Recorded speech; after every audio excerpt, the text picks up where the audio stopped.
Good morning guys, so ngayon ay nandito po tayo sa Valenzuela City kung saan makikita itong tipo ng kasalukuyang ginagawa sa ngayon at kauna-unahan sa ating bansa na Metro Manila Subway. So dito ay makikita po natin na nakapwesto na itong mga TBM o Tunnel Boring Machine para sana sa paghuhukay sa unang yugto ng proyekto.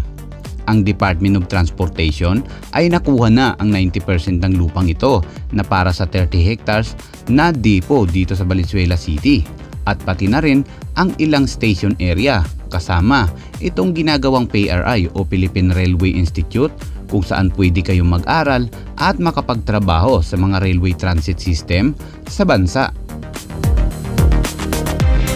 Matatandaang naantala ang proyektong ito dahil sa pandemic noong 2021 at ngayon naman ang construction ng subway ito ay nahaharap na naman sa pagkaantala dahil ang gobyerno ay patuloy na nahihirapan sa pagkuha ng lupa o sa right of way acquisition nito sa iba pang mga lugar na dadaanan nito.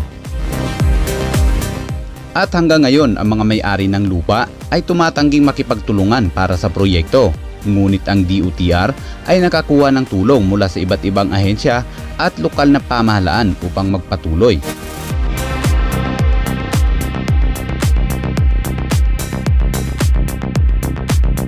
At mula dito sa depo ay lumipat naman po tayo sa susunod na istasyon na Quirino Station para makita ang update sa konstruksyon ng istasyon.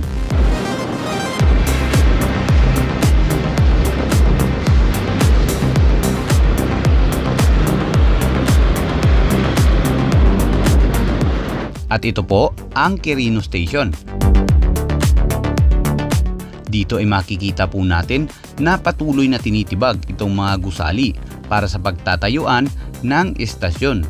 So itong gusaling ito ay dati po itong HBC store na kilala noon pagdating sa mga health and beauty products. So ngayon ay wala pa tayong update kung ano ang tamang sukat ng estasyong ito at kung ano-ano pa yung ibang mga establishmentong kinakailangang sirain para dito sa proyekto.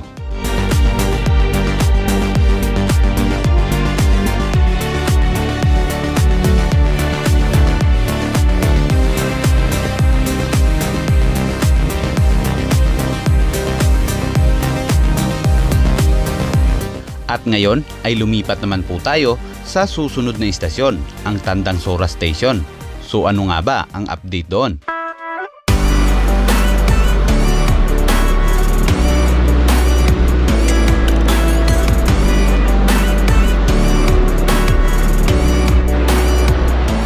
Ayan, nakasulat po dito, Metro Manila Subway Project Phase 1 Tandansora Station.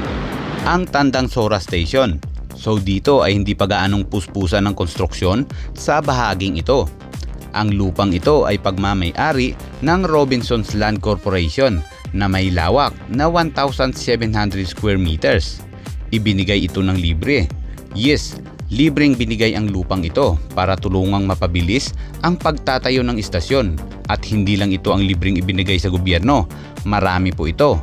At mamaya ay malalaman natin, kaya patuloy lang po kayong manood.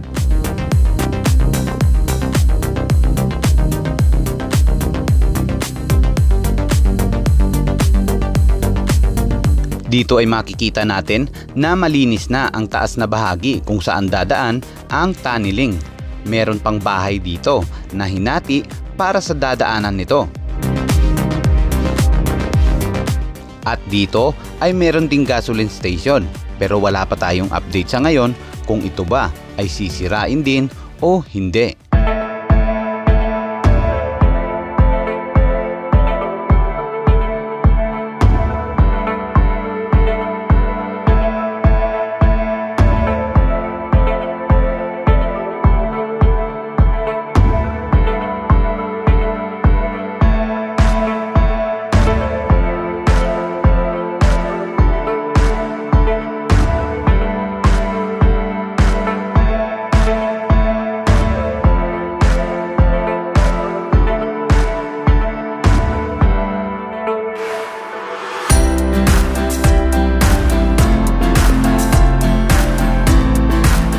So ngayon ay makikita natin na nakatakip pa itong kanilang mga kagamitan.